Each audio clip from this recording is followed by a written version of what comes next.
Here's a financial shocker. Major UK banks appear set to dodge potential tax increases in the upcoming budget. This news has already sent bank stocks soaring, but is it a victory for economic growth or a missed opportunity to bolster public finances? Let's delve into the details.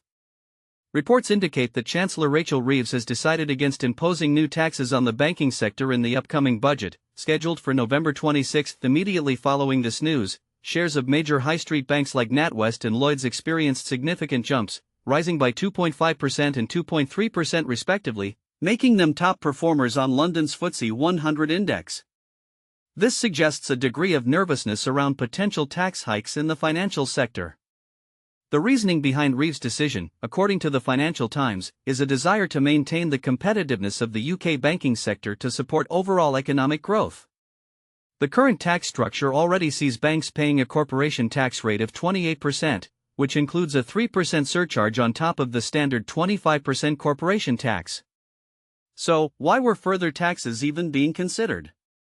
Well, back in August, the Institute for Public Policy Research, IPPR, think tank issued a paper arguing for a new tax on banks, estimating that such a move could generate as much as £8 billion. The IPPR report specifically targeted what they termed windfalls received by banks as a result of quantitative easing, QE, the emergency economic policy implemented by the Bank of England following the 2008 financial crisis. Quantitative easing, in simple terms, involved the Bank of England injecting money into the economy by purchasing assets, which inadvertently boosted bank profitability. And this is the part most people miss. The argument wasn't simply about raising revenue, but about recouping profits directly linked to a specific government intervention. But here's where it gets controversial. The idea of a bank levy was just one of several potential tax increases being considered to address a shortfall in public finances. Other options reportedly included taxes on property and landlords' rental income. The government even tasked Treasury officials with investigating the profitability of major UK banks resulting from QE. This speculation triggered a sharp sell-off of banking shares, prompting intense lobbying from the industry against any tax increases. UK Finance, the banking industry body, argued in an October report that the total tax rate paid by UK banks is already higher than in other major financial centres like New York, Dublin, Frankfurt, and Amsterdam. They attribute this to changes in employers' national insurance contributions implemented earlier this year.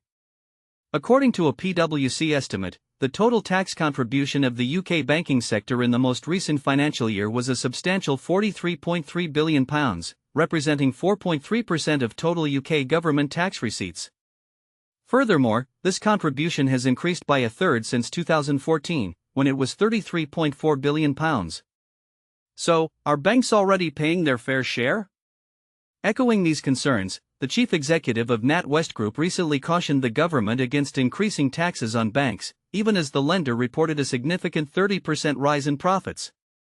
Paulthwaite acknowledged the difficult choices facing the Chancellor but emphasized the need to balance fiscal discipline with policies that promote stability, consistency, and growth, also considering the signal higher taxes send to international investors. An equity analyst at Shore Capital suggested that the quid pro quo for banks avoiding higher taxes should be a demonstrated commitment to faster growth to support the economy, rather than simply maximizing profits for shareholders through dividends and share buybacks. This raises an interesting question: should banks be viewed primarily as engines of economic growth or as sources of revenue for the government?